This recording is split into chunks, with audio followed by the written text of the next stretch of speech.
So today we're going to be discussing three major topics. The first of those is going to be regarding common objections against Islam.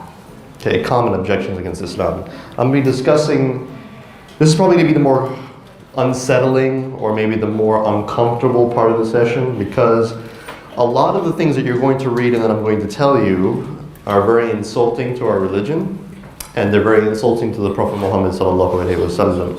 So, this is actually my blog. I do have a personal blog, which I haven't written on for like, I don't know how long now, but I do have some articles on there. And one of the major things that I started to address when I first came to Islam was some of these objections. And eventually, I came to realize what the main objections were. And they're usually ethical objections. So the first one that you probably hear all the time, and that probably bothers you the most, and bothers me the most, is regarding the Prophet Muhammad sallallahu alaihi wasallam and his marriage to Aisha. And this is probably the most common thing that's brought up by Islamophobes, people who hate Islam. And they will always accuse the Prophet sallallahu alaihi wasallam of having an immoral relationship with a young girl. Okay? Now, prior to getting into my argument, the refutation of this, I just want to say that some other da'is and other ulama have come to the conclusion that Aisha was not actually the age that she was when she was married, meaning that the hadith that says that she was 9 is wrong. I do not agree with this position. I believe that the hadith is perfectly fine, and that the problem is not the hadith, the problem is our understanding of the past. So I have taken a different position, and I consider this to be the more traditional opinion, so I'm going to discuss it. Now yesterday I mentioned this argument to you, and I said that I would use evolution to prove my point. So I'm going to show you how that works. Okay? So first off, as we all know, the common accusation is that the Prophet Muhammad sallallahu alaihi wasallam should have not married a 9-year-old girl, because in our day and age that's considered to be extremely immoral, because a girl of that age cannot be mature. Is this correct? Or it's nearly impossible for a girl to be mature. Alright, well, not only is this an incorrect way to approach the subject, but it's very ignorant of how people used to develop in the past. And I do mean only 1400 years ago. Okay? Can you go down? This article was actually written in response to a particular atheist who is popular online. So you'll see his name mentioned throughout. So the first two evidences, and here we're using fallacies too, so I'm going to read something to you. This all connects, okay?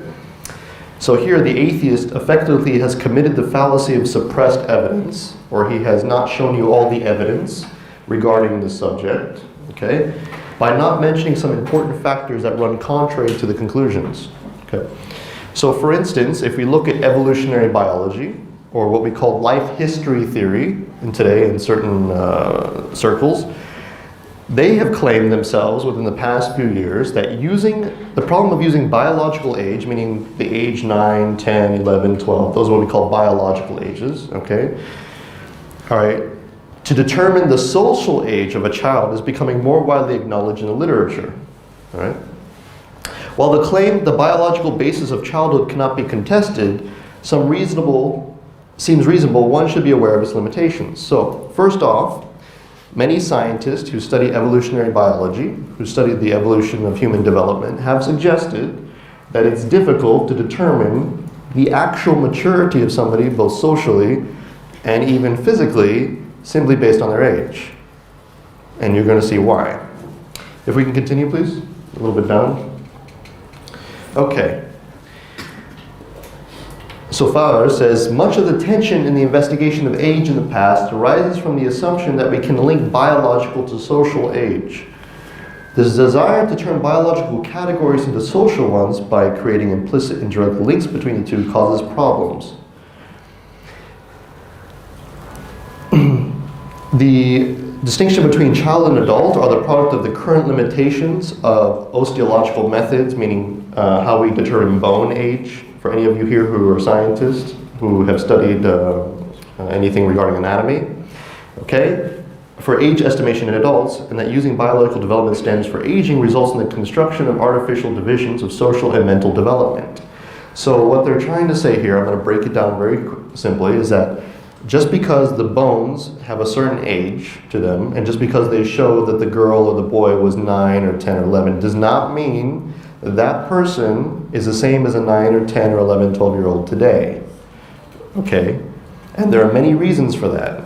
So can we go a little further down? Here we go. This is where it gets interesting. Human beings are the most cognitively flexible species on the planet, and infants and young children are sensitive to early environmental conditions that can alter their path of development, based on current conditions and anticipation of future conditions. Along these lines, some people have proposed the concept of something called conditional adaptations.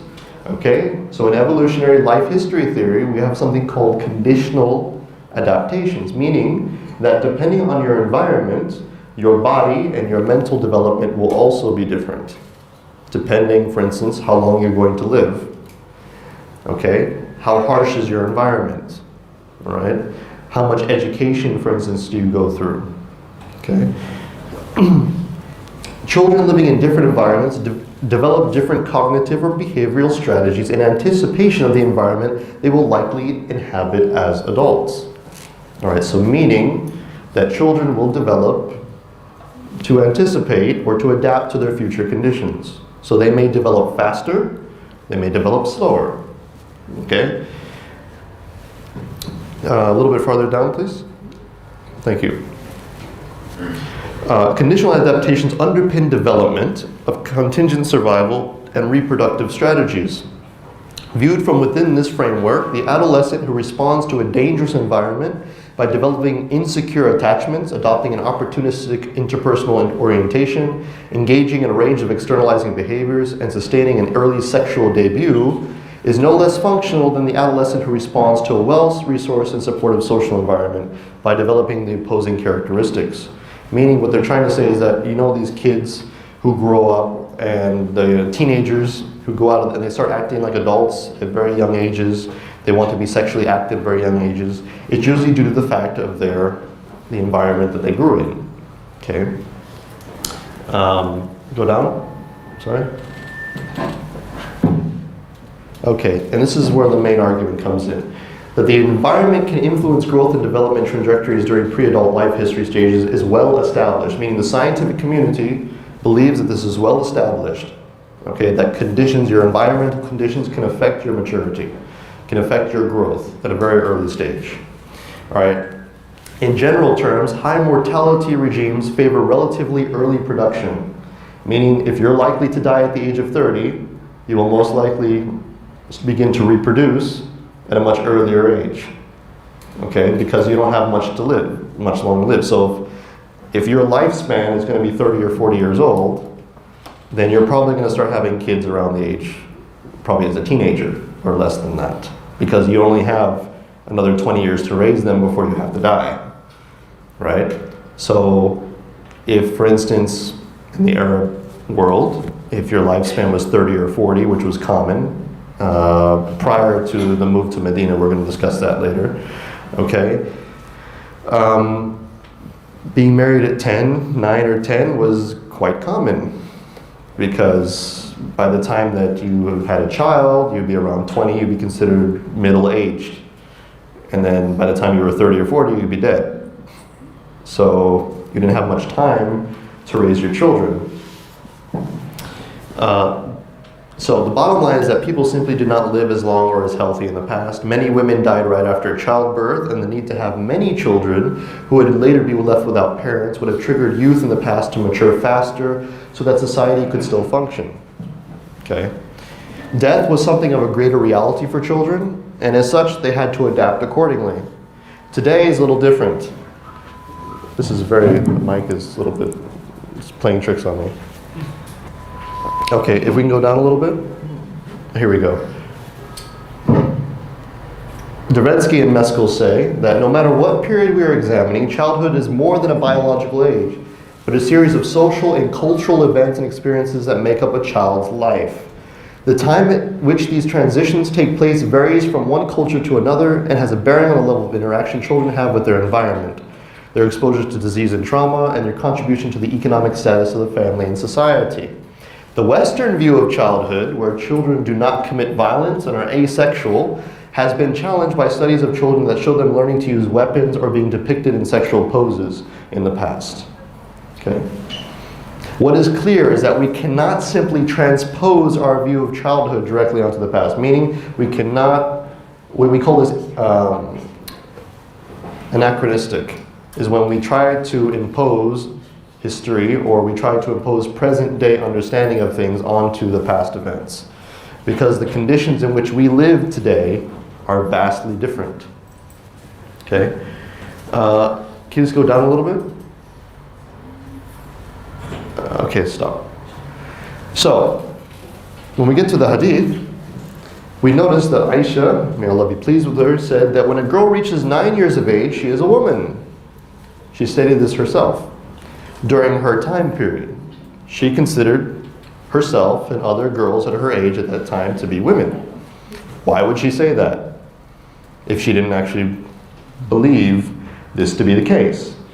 Now, I've shown this hadith to some anti-Islamic individuals and Islamophobes in general, and they usually say, well, she must be lying. But then at the same time, they'll say, but the hadith that says that the Prophet ﷺ married her when she was 9, that's true. But this one is she's lying. So they like to pick and choose which hadith support their opinions and which don't. So here Aisha herself, from her own testimony, is saying that when I was 9 years old, I was mature. And the girls around me, when they became 9, they were mature. So that's very interesting. Can you keep going a little bit farther down? I'm just going to show the evidences. Okay. So, before we get into these, I'm going to give you another example. Actually, no, let's just go through with this one. Another objection is that the Islamophobes will go through the hadith literature and they'll find instances where Aisha was playing with her dolls. Okay, I don't know if you know that she's playing with dolls when she was in the presence of the Prophet. So they'll say, look, you see she's being a child. She's too immature. So she shouldn't have been married at this age, okay? So Aisha said, I used to play with the dolls in the presence of the Prophet ﷺ, and my girlfriends also used to play with me. When Allah's apostle used to enter my dwelling place, they used to hide themselves, but the Prophet ﷺ would call them to join and play with me. The playing with the dolls and similar images is forbidden, but it was allowed for Aisha at the time, as she was still a little girl not reached the age of purity. Fadl Bari. Okay? Now, this part here, okay, I don't know if you can see it in the back, alright, the one with the parentheses, that's not actually part of the hadith. That's a commentary, okay, by Hajar al-Asqalani, alright, written in 428, Ibn Hajar al-Asqalani. This is important to note because while this commentary is one of the most famous in Islam, Ibn Hajar's explanation was based on a particular methodology. If we can go up a little bit, I'll explain this. So, when some people read this hadith, actually if you go onto many websites where you have hadith literature, this hadith here always has those parentheses around it. Has that little statement at the end. Why? Most of these websites that have hadith literature are not run by Muslims. Okay? And those that are run by Muslims tend to just copy the hadith from the other websites and put it on their own. Okay? Now this is problematic because a lot of those hadith are not just hadith. A lot of the hadith have commentary next to them and are considered part of the hadith. So when we read hadith online, we need to be very cautious, especially when we see parentheses after a particular statement, because that could have been included by somebody else. Okay? Can we go, sorry. Done. Sorry. Okay. Here was the reason for that comment. All right. Okay, Ibn Hajar explains this hadith. He says, he explains another hadith. He said, when the Apostle of Allah sallallahu alaihi wasallam, arrived at the expedition of Tabuk, Khaybar, the narrator is doubtful. The drought raised an end of a curtain which was hung in front of her storeroom, revealing some dolls which belonged to her. The Prophet ﷺ asked, "What is this?" She replied, "My dolls." Among them he saw a horse and wings, etc., etc. And can we go down further? Okay, so he explains what some other scholars said about this hadith. Al-Khattabi said, "From this hadith it is understood that playing with dolls is not like the amusement from other images concerning which the threat of punishment is mentioned. The only reason why permission in this was given to Aisha is because she had not at that time reached the age of puberty." Okay, so this is one opinion by one of the scholars. Al-Hafiz goes on to say with certainty that she has not reached the age of puberty is questionable. Okay, though it might possibly be so. This is because Aisha, may Allah be pleased with her, was a 14-year-old girl at the time that this hadith was revealed. 14. Okay. At the Battle of Khaybar, either exactly 14 or having just passed her 14th year. All right. As for her age at the time of the Battle of Tabuk, she had by then definitely reached the age of puberty. Therefore, the strongest view is that of those who said it was Khaybar. Okay. And the reason that he picked this view, okay, for her to be 14 when she was playing with dolls, is because he had a particular methodology in mind. All right. He was not looking at historical evidence. He was not trying to figure out whether or not she was mature. The fact of the matter, he picked this opinion, and he said that she was not mature is because he just wanted to fix a contradiction among certain hadith that he had read. Right, that was the main reason. It was not because of any other, that was just his methodology. But he even admits himself that when she was playing with these dolls, she was 14. 14. Do you mean to tell me that by the time you're 14, you haven't reached at least some level of physical or mental maturity enough to, I mean, in today's age, when does a girl start to become mature? Okay, I'm sorry to ask this question, ladies, but it's around 11, 12? Beginning in our modern period.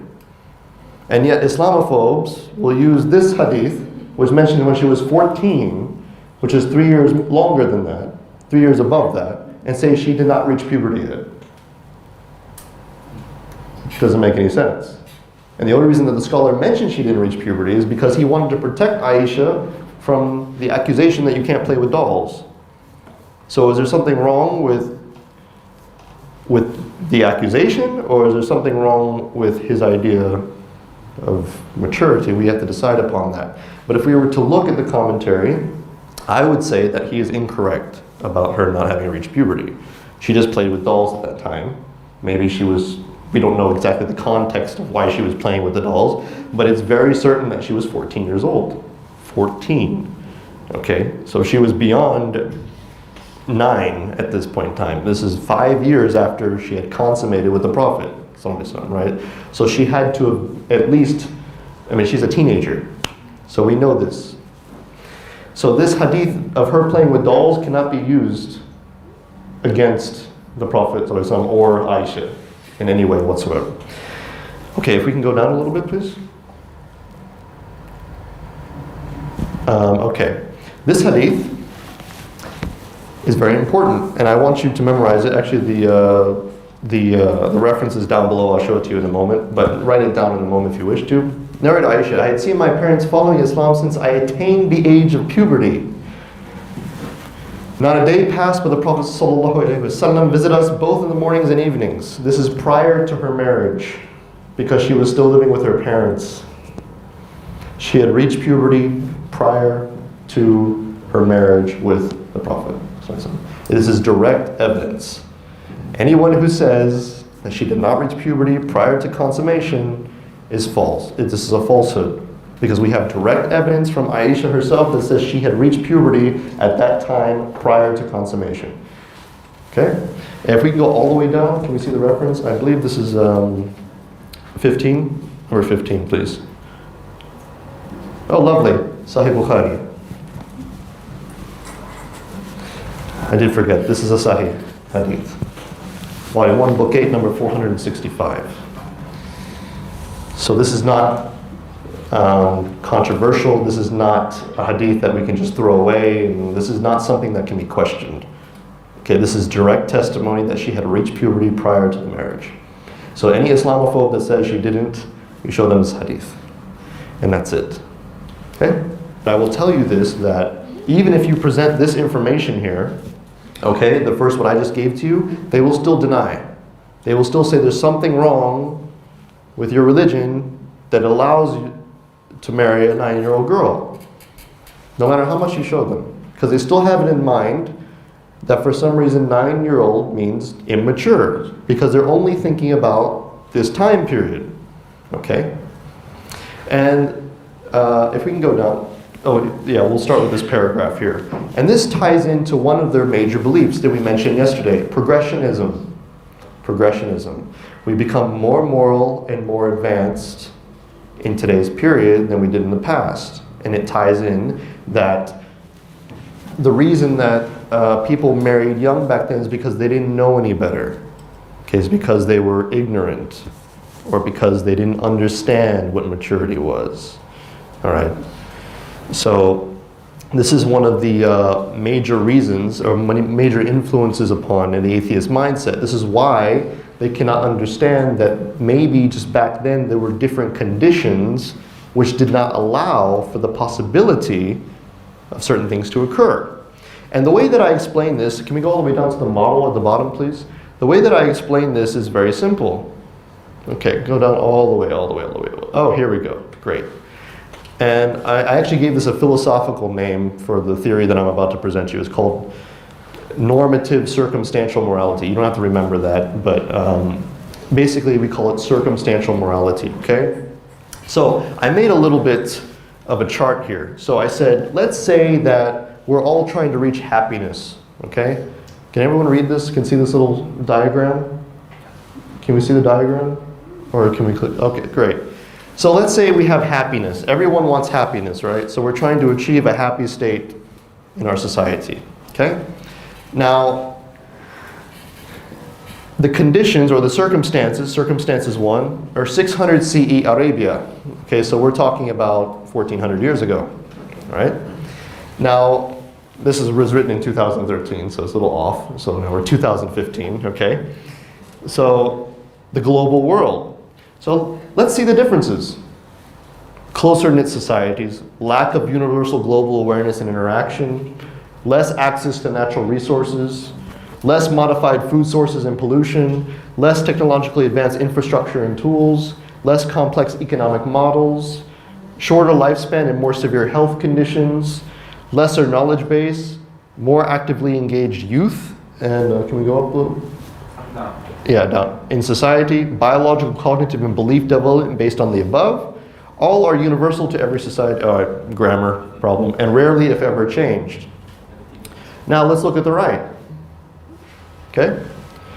Less close-knit societies, universal global awareness and interaction, more access to natural resources, more modified food sources and pollution, okay? More technologically advanced infrastructure and tools, more complex economic models, longer lifespan and less severe health concerns, more knowledge base, less actively engaged youth in society, and biological, cognitive, and belief systems based on all the above. All right, so these are the differences. Now I'm going to give you, I'm going to ask you a question. I'm going to see how you answer. Say I have a time machine, okay? We'll just make, there's no time machines, but let's say we have a time machine. I ask you to go back to this period, okay? And you see people living the way that they live, with all of these conditions different from the ones that you live in here. Would it be moral for you to take the laws of this world and to apply it to them? For instance, say, oh, you're not allowed to marry until you're 18. I'm sorry. When people were about to die around 10 years later. Would that society thrive, or would it probably pass away in about 100 years? It would probably pass away in 100 years. And why is that? Because the conditions for that law to be possible are not in place. It is impossible to tell people you have to wait till you're 18 to get married. Because by the time they're 18, they're already like old. So it's, for them, it would be waiting too long. For them, it'd be like, we can't do this. I mean, I don't even expect to live for the next 20 years. I have to have a family now, I have to start working. What if we told them you can't ride a camel, you can't have a job until you're an adult by our standards, until you're 18? What are all these kids going to do? They don't have high school. They don't have primary education. What are they taught to do? How to tend sheep, how to go to war, how to hunt. So what, you're going to tell them, I'm sorry, you cannot do this until you're 18. But the reason we do that now is because what? We have 12 years of education, and after that we have university, before you can get a nice job, all these other, so we have to wait until we're financially able to afford a family and to succeed in life. And of course we have all the time in the world because we also have longer lifespans, we have better health, so we can live up to 60, 70, 80 years old, so we have enough time to wait to get married or to consider ourselves mature. Okay, enough to do certain things. Back then they did not have these options.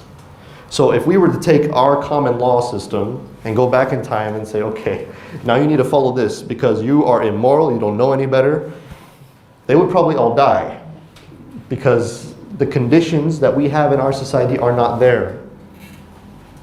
So this is how atheists, in their following of progressionism, mistake morality in the past as being something that was wrong because they don't understand that the conditions were different. Okay, so what they do, maybe indirect or maybe unconsciously or subconsciously, without really being aware of it, is that they think the conditions were similar throughout time. So they say, marrying a 9-year-old is wrong because the conditions back then were the same as they would be now, and that people don't mature faster based on those conditions. Okay? But that is actually false. And the reason that I came up with this argument is because of my understanding of evolutionary theory. So the reason I even understood or tried to move in that direction and try to explain these conditions and adaptations and things is because I follow evolutionary theory.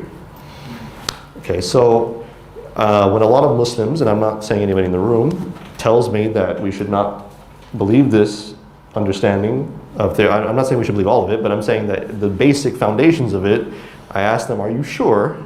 Because it sure does help, especially in explaining certain things that are much more difficult to explain otherwise. So when you understand evolution, for instance, this idea that I'm explaining to you becomes very easy to understand. It becomes very acceptable. So, and you're probably wondering, well, atheists, they like evolution. They love evolution, so why don't they understand this? It's because they probably don't.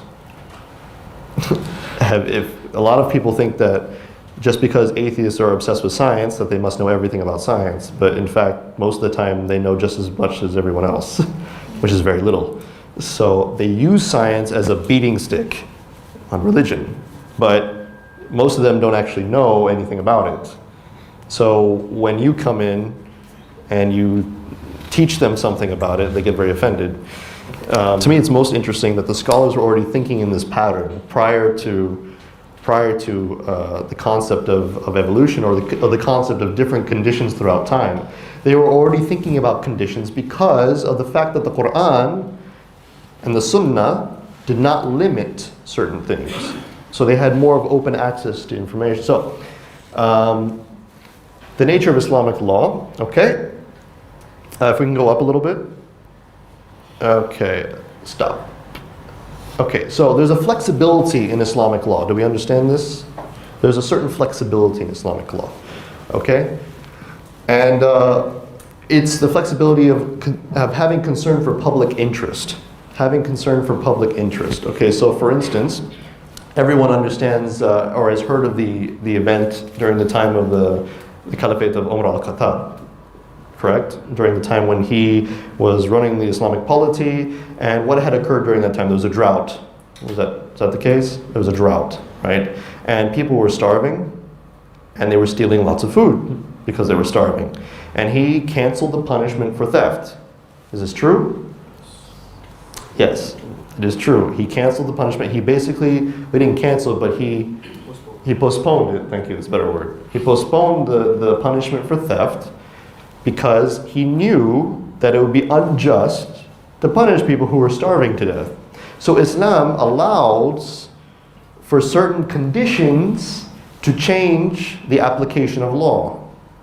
All right, so conditions matter within Islamic legal theory. So let's look at the passage from the Quran. Test orphans until they reach marriageable age. Then if you find that they have sound judgment, hand over their property to them. Do not consume it hastily before they come of age. So the Quran already mentions that there is a marriageable age, but what does that mean? Okay, if we look at Ibn Kathir's tafsir, we say that Allah commands that the property of the orphans be surrendered to them in full when they reach the age of adolescence. So according to the Quran, marriageable age is just when you reach adolescence, when you've reached a stage of puberty. Okay? So there is no set age by number. It's simply based on your biological and mental development. That is it. All right?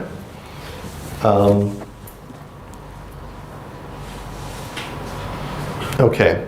And he gave the conditions for puberty. He said the age of puberty, according to the majority of scholars, comes when the child has a wet dream.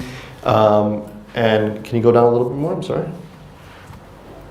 The age of 15 is considered the age of adolescence by many to be the maximum age. Okay? And go down. Sorry. Okay.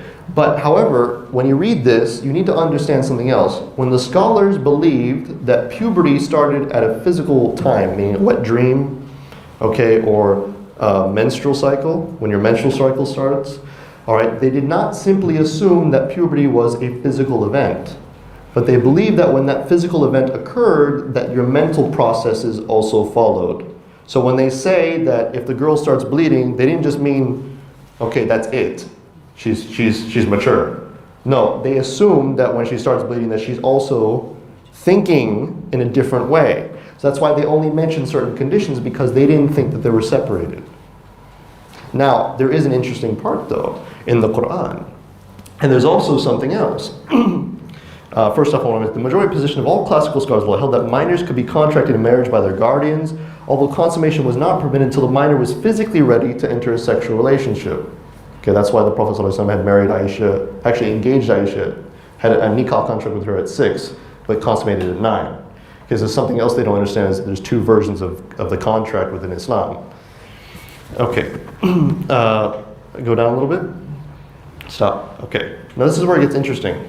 And I'm going to mention, there's another Quranic ayah that Islamophobes like to use, and it's basically there's an ayah in the Quran that states that for those who have not menstruated, okay, for those who have not menstruated, their period, their iddah period is still 3 months, okay, which suggests that you can consummate with them prior to them reaching menstruation, meaning that you can have sex if you're married to them prior to them menstruating. Okay, so you're saying, okay, this is a problem. And many Islamophobes will mention this ayah saying, okay, see, so you can have sex with a girl who's not mature yet. But the scholars, that's not right. That's not what it means. The Quran was actually mentioning a very rare event that actually happens in today's world. There are many girls, not many, but there is a sizable minority that doesn't menstruate yet matures physically. Okay? This is a condition that some women have. Some women don't start menstruating until the age of 17, yet they've developed fully formed bodies and they look like adults. This is what the Quran was mentioning, because the scholars, and the scholars interpreted it this way by saying, a marriage could be contracted before either party was ready for sexual intercourse, but a marriage could not be consummated until both bride and groom were physically mature. Such maturity was not equated with puberty, the marker of legal majority, but rather could be reached before its onset. For a girl, readiness for sexual intercourse was signaled in large part by her appearance, by whether or not she had become an object of desire, fleshy or buxom. I'm sorry to say these words, but I'm just speaking legal terminology, meaning that if she became what a normal adult would consider to be sexually desirable, what a normal man would consider, not a pedophile, not somebody who had a problem like that, but the normal community. So any man, if they saw this woman and they thought she looked like a woman, then she was sexually prepared. So that's how they judged it. So even if she had not reached menstruation yet, if she looked like a woman, then they considered her mature enough. So they even judged the sexual maturity of an individual based on different factors, not simply based on whether they bled or whether they had certain things. They also examined to see if that person was sexually prepared. So they were very conscious of this. So anyone who says that, oh, Islam allows you to marry children and have sex with them, this is, no. This is completely wrong. This is completely wrong. Okay. So, what is more is that while the age of 9 in Islamic law is considered the minimum for when such physical mental maturation can take place, it is never mentioned as one of the conditions by which to judge puberty or physical maturation. Unlike the current state that we're in like the modern world, where we consider maturity based on age. So we say we have a legal maturity of 18, and we have a sexual maturity, some people say 16 and above, okay? But in Islam, we don't mention age. There's no such thing in our concept of maturity. It just happens to be the case that you may be possible to be mature at 9. That just happened to be the case. If Aisha had become mature at 12, it still wouldn't have mattered. We wouldn't say, okay, when the girl reaches 12, then you can get married to her and consummate the marriage. But anybody who argues along these grounds is not actually arguing based on Islamic legal concepts, because age, the number, makes no difference at all. So yes, are we allowed, does Islamic law allow for a girl to be married at the age of 9? Yes, under appropriate conditions. Does it allow a girl to be married at the age of 9 today? No, because the conditions are not there. That's it. So the allowance is there, but not for us. So you see the flexibility. It's really dependent on the conditions of the human maturation process, their mental maturation, etc., etc. Go down. Okay, so, and I give a short summary. I said, given contemporary circumstances where men and women live in an environment where the world economy and nature of education requires individuals to have to study longer and by extension mature much more slowly, as opposed to children of the past who had shorter lifespans and opportunities, Islamic law is fully prepared within the limits of its own principles and goals to accommodate the current environment and thus not force upon people early marriage. Therefore, we conclude that on the basis of scientific research and the true nature of Islamic law, that those who make this accusation are incorrect. But at the same time, this is something that I also wrote for the sake of other Muslims to read, because we do have Muslims in this world, whether based on ignorance or otherwise, I'm not going to make a judgment, who state that it's okay to marry a 9-year-old girl today, for no reason other than the fact that the Prophet ﷺ did it. And that is wrong. Just because we have to also understand why. We can't just be like, okay, she's 9, therefore it's okay. And we have instances, for instance in Afghanistan and other places, where there are old 60, 70-year-old men who are marrying these young children who haven't even matured yet, because they assume her maturity is based on her age, which is completely wrong. So I mean, for lack of better terms, and I'm sorry to sound so blunt, but they're committing rape. This is what they're doing, based on their misunderstandings, or even perhaps their bad intentions of exploiting Islamic legal terminologies or Islamic law to do what they wish. But our law is completely against this. It's completely against this. We are not allowed, because there's no conditions, under any conditions in this time period, to marry anyone of that age. And I'm talking also about boys. You know, the boys today too are not mentally or physically mature at that period of time, 11, 12 even, to be married. And I would even argue, and we have a lot of issues in the Muslim world where there's controversy, and I'm going to mention Sisters in Islam again. So they always complain when a 16-year-old or a 14-year-old get married or something here. The problem is that I find this always quite funny, to be honest, because while at the same time they complain about 16, 15, 14-year-olds getting married, they have no problem with them having sex outside of marriage at an early age, in Western societies. Nobody complains about that. If you go to the United States, for instance, it's very normal, and I'm saying this from experience of my culture, okay, it's very normal for a 13-year-old boy to lose his virginity. 13, without marriage, and is actually okay. Nobody really complains. It's not against the law, and girls even at that age too, 13, 14 years old, lose their virginity. It's very common in the United States and Europe. In fact, in Europe recently, a banister, some of the lawyers are trying to lower the age of consent because they don't want to have all these issues because they know that they're already sexually active. But in the law books, it says you can't do that. But they know that 16, 15, 14-year-olds are all going out having sex. Okay? So while they blame the Muslim world for marrying people at 14 and 15, they're perfectly okay with their sons and daughters going out and having sex with themselves as long as they're not married. So I don't really understand the problem, but that's hypocrisy for you. So now, if you're going to ask me personally, would I be okay with a 15, 16-year-old person getting married today? I would say it depends. Normally, no, because people haven't completed their education, they're still pretty immature. If it's really like a necessity and they're, and they're already doing things they shouldn't be doing, then maybe okay, just as a precautionary measure or something. But in terms of like a normal standard, no, it's not. I don't think it's possible.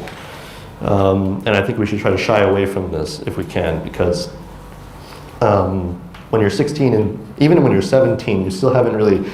I remember when I was 21, I look back now 9 years ago and I go, wow, I was very stupid.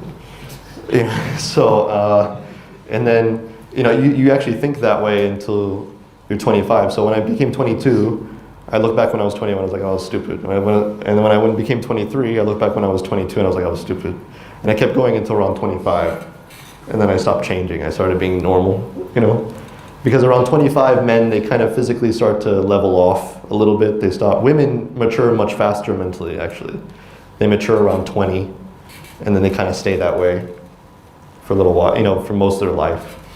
So, but men, we have this like long period of adolescence. So we may develop male bodies, fully matured male by the time we're like 20 or 21, but, we still continue to be kids until we're almost 30, So it's good for a guy to get married early, but not for a woman. So anyways, that's the first argument. Do we have any questions regarding this?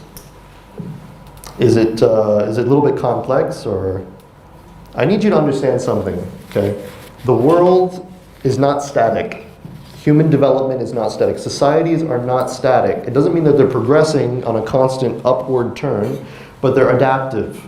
Okay, so society is like a cycle, a circle. All right, depending on the conditions that we have in a society, that society will react to its environment. It'll react based on its mortality rate. It'll react based on its level of maturity in its population. It'll react based on its resources. Animals do this all the time as well.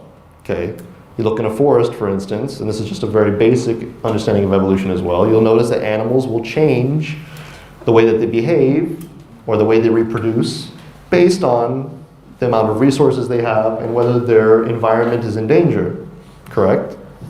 Humans do the same thing at a more complex level. We develop laws to adapt to our environment. And Islamic law has foundational principles, okay, but at the same time, it has a level of flexibility depending on what happens within our society.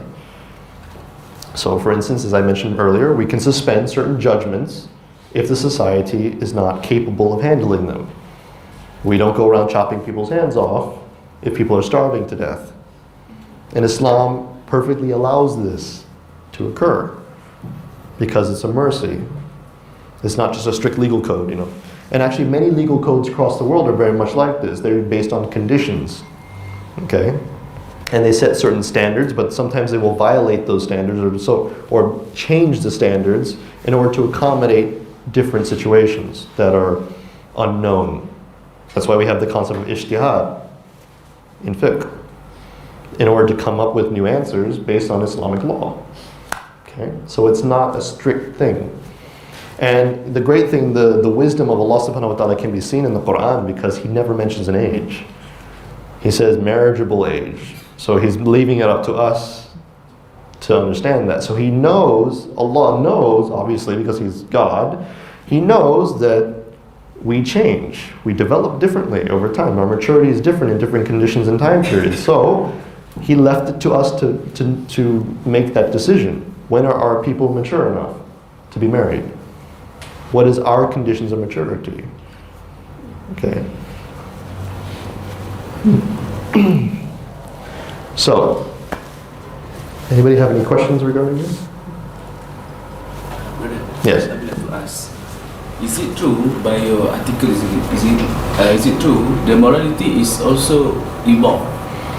Morality does not evolve. I mean, if we're talking about evolution in an adaptive sense, I would say yes. This is how I view morality. There are normative normative standards. What we mean by normative means that things that are accepted by all. So for instance, you shouldn't kill somebody for no reason, for no good reason. Okay? Everyone believes that. Most people at least. That's normative across human populations.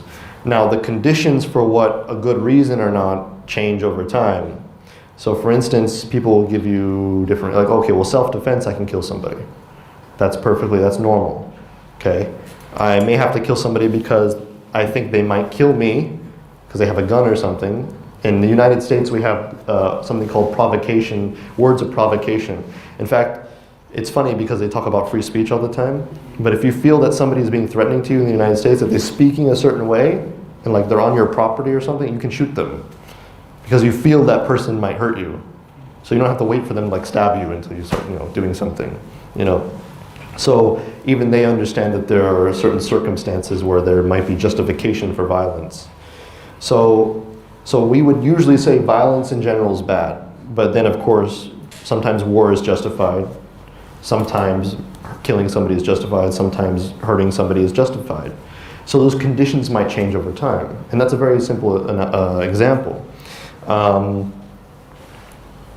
So what I'm trying to say is that there are base level morals, okay, that the Quran will teach. It says you shouldn't steal, don't murder, don't do these things. But in certain circumstances, we can go, okay, the victim or the perpetrator of what we would usually consider a bad act, we should not punish them because the conditions in which they did that thing, it makes a difference. So also, do we punish somebody who is insane? Why? They stole something. We should cut their hands off. Why? Because they don't, so there's a condition that's been applied there. See, they're insane. They don't have proper judgment. So it's not their fault. So we can't just punish them because that would be a lack of mercy. Okay, we have to excuse them for being what they are. All right. So in this way, morality does evolve, but not in the way that you would, because when they say evolve, they mean like a gradual evolving, meaning gradual progression, right? Progressionism of going in a more advanced stage. But when I mean evolve, I'm talking about it can adapt according to your environment. And there's nothing wrong with that because a law system or a system of a divine law that's supposed to be for all time should be able to do this, correct? Because the law doesn't change, but people do. Societies do. Our conditions change all the time. So we need a legal system that is able to apply itself during every period, right? So, and some atheists will say this, they say, well, if the law can do that, then it's not divine because it changes, etc., etc. But once again, let me reiterate, what changes is not the law, it's the conditions, and how we apply the law changes. But the law itself doesn't change. We still say murder is wrong every day. That doesn't change. But the conditions do, right? I still say stealing is wrong, but sometimes we don't apply the punishment because the conditions change. So, Any other questions about this? Sisters, I apologize if this seemed a little bit uncomfortable for you because I was talking about very girly things. However, I would think that this subject is very important to you because it refers to you the most, and also Aisha, which is, other than the Prophet ﷺ was your greatest example, one of your greatest examples. So I'm hoping that if you have any questions, please ask them, because when you go online, I know this is probably the one thing that makes you more upset than the other opinions that are made against Islam. I'm very certain of that. So if you have any inquiries, please do ask me. If not, then we can move on to the next. Okay? All right then. Shall we go on? We're not going to... Actually, can we go to the Religion of Peace website? It's a very clever title. I'm actually admiring them for coming up with that title for their website, because they do that to bring Muslims in, because they say, it can't be a Islamophobic website because it says Religion of Peace. But they're being sarcastic. That's the point of the... Okay, so religionofpeace.com is an Islamophobic website, and what they love to do is they love to show how bad Islam is by showing all these ayahs of the Quran. So in this particular web page, they're mentioning the Quran and violence. And the first ayah they start with is Surah Al-Baqarah 191. Okay? It says, "And kill them wherever you find them, and turn them out from where they have turned you out. And fitna is worse than killing." Right? Now, does anybody notice a problem here? This is the first passage they mention in the Quran in categorical order, meaning they're going to mention it in order from Surah Al-Baqarah all the way to the last. Okay, so is there a problem here? Can anybody see already? There's a problem.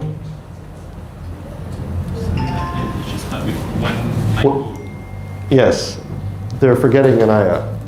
They didn't mention 190. So what was 990? It says, "Fight in the way of Allah those who fight you, but do not transgress. Indeed, Allah does not like transgressors." So why would they leave this very important? I mean, it's not like they forgot about it. It's right before the first. There was justification for that. Why would they do that? I don't know. They have their purpose. They have their own agenda, maybe. And in fact, this is what we call the fallacy of suppressed evidence. We're going to get into fallacies later on today. It's when you disregard, once again, I mentioned that earlier, it's when you disregard certain things to make your point. So, for instance, if you have information that contradicts your conclusions, you leave it over here and then act like it doesn't exist. And then you present your argument. Okay?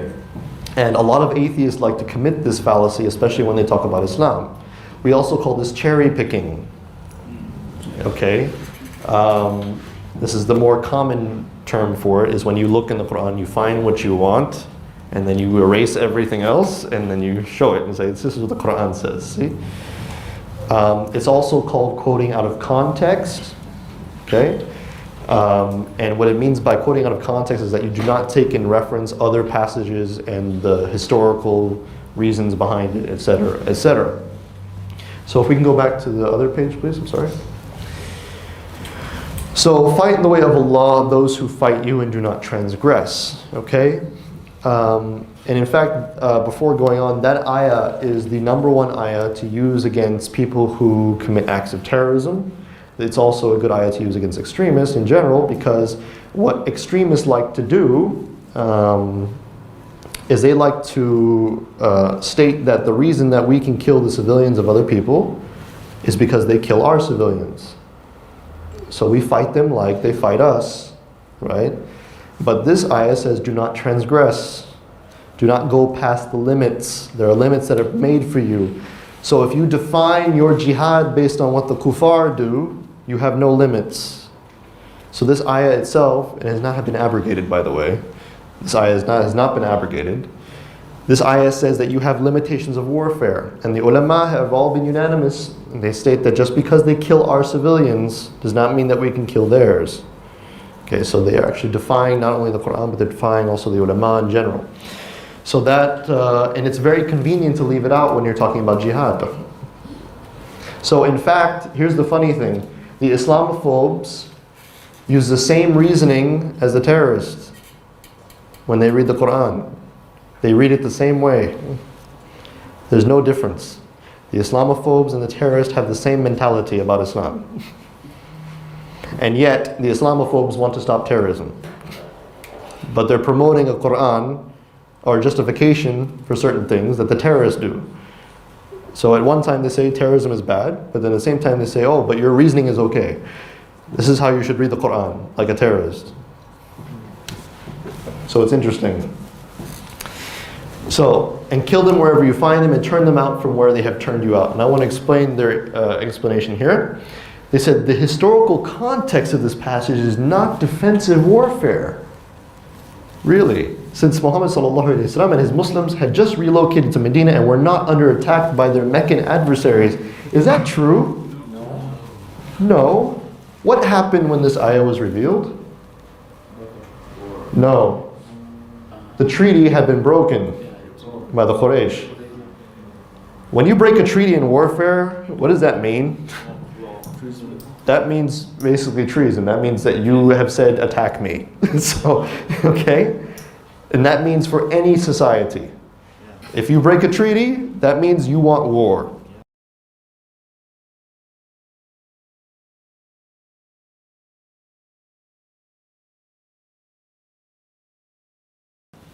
If we go to Surah Tawbah, right? It says very clearly in the beginning of the surah, that this surah was revealed to the people who had done what? Who had broken the treaty with the Muslims. It was not to be applied to anyone else. Okay. Now later, there's the verse of the sword, for instance, they mention, that abrogates all the so-called defensive ayahs in the Quran, but that's also used in a very limited sense. So when it says, so there is such thing as offensive jihad in Islam. I'm not denying that. However, there are still limitations to it. So for instance, if you have a treaty with another country, you can't invade them. So the Muslims did in fact make treaties. They didn't just attack all the kuffar after, during the time of the caliphate. They didn't just, randomly invade everyone. So if they had a treaty with a certain nation, they wouldn't touch them. Okay? But if one nation, if they wanted to have a treaty and the nation said, no, we don't want to have a treaty with you, then they would go, okay, then I guess you don't want to have peace. So then they would attack. Even after having this offensive warfare, if they eventually conquered the area, they would say, okay, if you want to live the way that you're living, you want to continue living this way, as long as you don't attack us and you pay us tax, then we're fine. We're all good. Okay? And then they would leave them alone. So it wasn't like they would go into a place, completely take it over, destroy the government, install their own government there and make everyone oppressed under one law, and then, like what certain Western countries are doing today. It was just mainly for the purpose of that nation not being hostile to Islam or the message of Islam. So when you put on the federal level a Sharia compliant or a Sharia government, basically, that means that Islam is allowed to thrive within that land. Okay, the Muslims are protected. And you take weapons away from the people who used to kill you, because one of the contracts of being a dhimmi is not just to pay jizya, it's also you cannot have weapons. Okay, it means that they can't attack you anymore. So the purpose of actually going into these lands was to make sure that Islam could thrive in open without being persecuted. So there were conditions behind offensive warfare as well. It wasn't just we go and attack you and we take over and we take everything and we leave. No, that's not how it worked. Because the Prophet Muhammad ﷺ also said very specifically, very clearly in a statement in Sahih Bukhari, he said, anyone who attacks or otherwise oppresses a dhimmi shall have to answer, I will be their witness against them on the day of judgment. So he even said of the dhimmi, the protected people who are supposed to be protected. That's what dhimmi means. Okay, we protect them. So for people who say that when Islam comes into a country, it oppresses these people when these people are supposed to be protected, and the Prophet ﷺ himself said, if you do something wrong to them, I will be a witness against you. Even if you're a Muslim, I will be a witness against you. This is something else. Okay, this is not an invasion. This is something else. All right. Shall we go down a little bit? Okay. A lot of these ayahs are just simply taken out of context And they continue going on and on and on and on about fighting and jihad, basically jihad. And if you disbelieve, okay, well, go up, sorry. Okay, see, so here's another point of the fallacy of suppressed evidence. Quran, so I'll talk about ayah 5. So when the sacred months have passed away, then slay the adulterers wherever you find them, right? Now remember, what did I say? In the beginning of this surah, it explains who it's referring to, right? It's explaining it in the first 4 ayahs that they don't mention.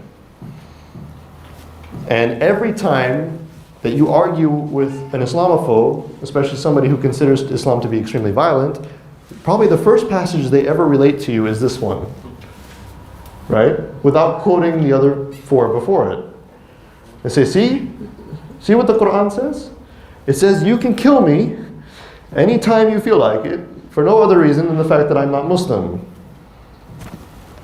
No. But it is true that that those who promote this idea that jihad is only about self-defense, that's incorrect. Okay, so as I mentioned earlier. However, most of the time it is the case that this is the reason for jihad. And they even say this wrong. They didn't even include the jizya here. They say, according to this verse, the best way of staying safe from the Muslims' violence is to convert to Islam. And that's it. Even though there are actually, how many conditions? There are 3 conditions, actually. There's 2 conditions. There's either you convert or you pay the tax after you've been hostile to the message, after you've been hostile to Muslims, after you've done all these things.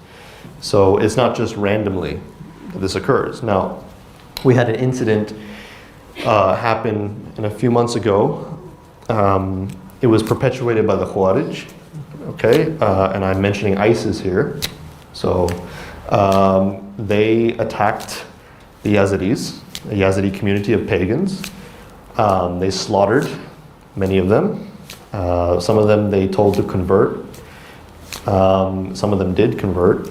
And then they took the women, most of them, and they sold them into slavery. Okay? And many of those women were raped. Many of those women were sold to some of the fighters. And they said that the Quran gave them this justification. Now, the question is, what did the Yazidis do? They were there. That was the reason that they were attacked. They were just there. And they said because they were pagans. So we attacked them. That's why.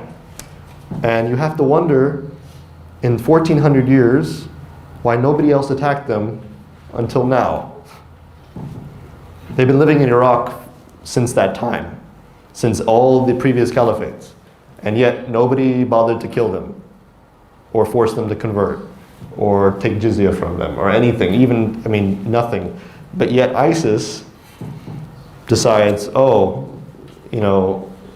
we understand Islam more than the past 1400 generations, and we're going to go attack these people who have done nothing to us because they live on a mountain and they happen to believe differently.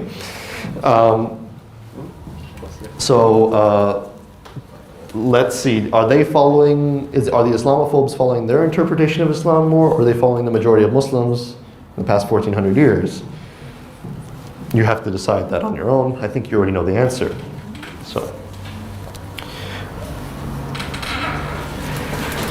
Okay. You want to cut it already? Yeah. It's already time? Yeah. MashaAllah. I was going to get to the hudud. Next session. Okay, great. Okay, so, do we have any questions prior to going into the next session break? No? Anything that you have any questions? Okay, yes. This kind of argument is in between the Muslims and the atheists, not Muslim and like other religion like Christians. This is actually an argument that's used by everyone. Okay. But atheists tend to be the most forceful. Christians will also use these arguments. However, they're easier to pacify because if you just go to the Old Testament, they stop talking. Because the Old Testament is far worse in many respects. And not because the Torah itself is bad, but because the way that they changed it is very bad. Even the way they describe the prophets in the Torah is disgusting. You know how they mention Lot, right? Lut. Prophet Lut. They mention him as being a drunkard, having sex with his daughter, astaghfirullah. You know, and then they call him a man of God. You know, and no wonder they don't like the Prophet Muhammad, because they don't even like their own prophets.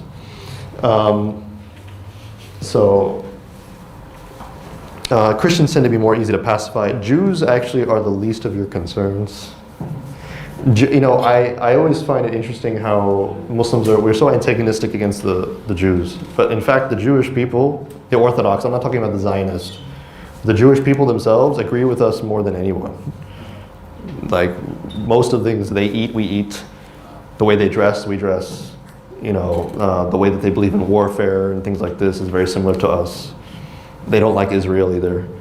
You know, if you look up a lot of Orthodox Jews, they're actually opposed to Israel, Zionism, and they like to help the Muslims. So, you know, we have a lot in common.